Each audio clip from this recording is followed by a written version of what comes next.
Microsoft Gaming is officially turning a page, and this time it's not just another reshuffle or strategy pivot. It's a full leadership transition that could define the future of Xbox for years to come.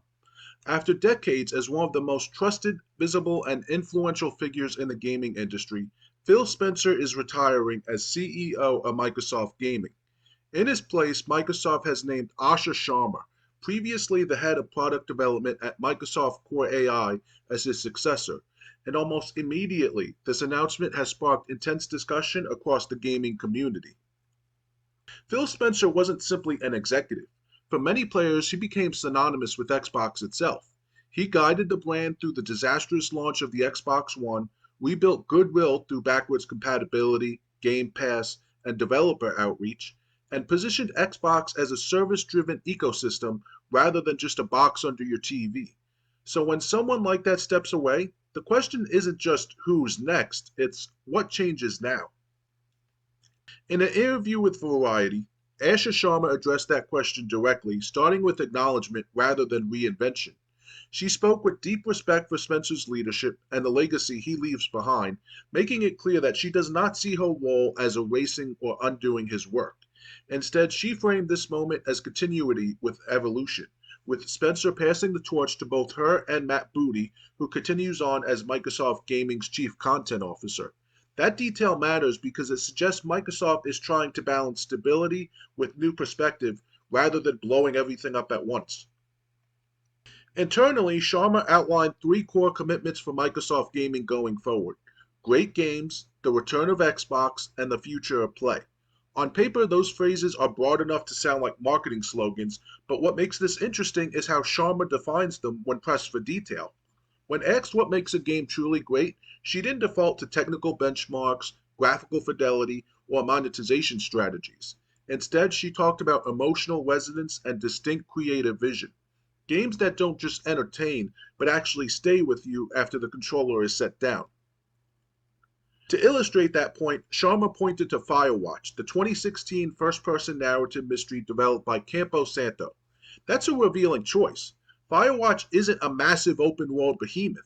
It isn't a live service and doesn't rely on endless updates to remain relevant.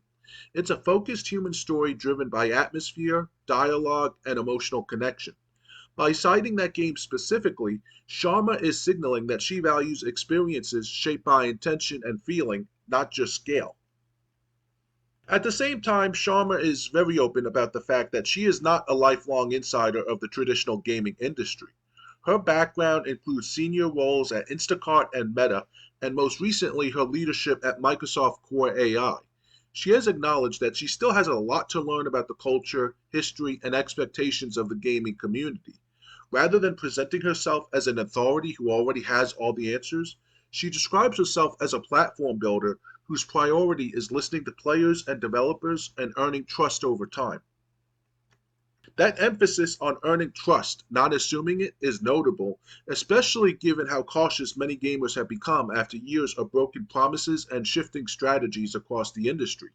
Sharma repeatedly stressed consistency as a core value, implying that success won't come from bold, one off gestures, but from sustained delivery that aligns words with actions. For Xbox fans who have lived through multiple identity shifts, that approach could be exactly what the brand needs, or it could be tested very quickly if expectations aren't met. Of course, the most immediate concern surrounding Sharma's appointment has nothing to do with Firewatch or platform philosophy, it's AI. Given her extensive background in artificial intelligence, many players reacted with skepticism, fearing that Microsoft Gaming could lean heavily into generative AI in ways that undermine human creativity, replace developers, or flood the market with soulless content. Sharma addressed this concern directly and without hedging. Her position, she said, is that she has no tolerance for bad AI. She acknowledged that AI has been part of game development for decades and will continue to be, especially as the industry looks for new ways to grow in an increasingly competitive and expensive landscape. But she drew a firm line by stating that great stories are created by humans, not machines, not prompts. Humans. That distinction matters because it frames AI as a tool rather than a replacement, something meant to assist development, not define it. Whether that philosophy holds up in practice will be one of the biggest tests of her leadership. AI can mean many things, from procedural tools that reduce busy work to systems that generate content with minimal oversight. The difference between supportive technology and creative erosion often comes down to corporate incentives, not public statements. Still, Sharma's explicit rejection of bad AI at least establishes a standard she can now be held accountable to. Sharma also acknowledged the broader instability of the gaming industry itself. She referenced Matthew Ball's State of Video Gaming in 2026 report, describing the current moment as a transformation rather than a collapse. According to her, the challenge facing gaming right now is protecting what fundamentally makes it meaningful while remaining open to new possibilities. Rising development costs, studio closures, audience fatigue, and ballooning expectations have created an environment where cautious optimism may be more realistic than unchecked ambition. The timing of this leadership change is especially symbolic. Microsoft Gaming is approaching its 25th anniversary this fall, and Sharma sees that milestone as more than just a celebration of the past. She described it as a moment to honor what came before while setting direction for the future. That future will start coming into focus very soon, with significant updates expected at the GDC Festival of Gaming next March, and potentially major announcements ahead of Xbox Next Game Showcase this spring. So, what does all of this actually mean for Xbox players right now? It means uncertainty, but not necessarily in a negative sense. Asha Sharma is not positioning herself as a revolutionary figure intent on tearing down what exists. Instead, she's presenting herself as someone who wants to listen, learn, and build credibility through delivery rather than spectacle. That approach could lead to a quieter but more focused era for Xbox, or it could clash with a fan base eager for clearer wins and stronger momentum. Ultimately, none of this will be decided by interviews or internal memos. It will be decided by games, by the experiences Xbox publishes, the studios it protects, the creative risk it supports, and how honestly it engages with its community. This leadership change has the potential to be a defining moment, but only if the philosophy behind it shows up where it matters most, in the hands of players.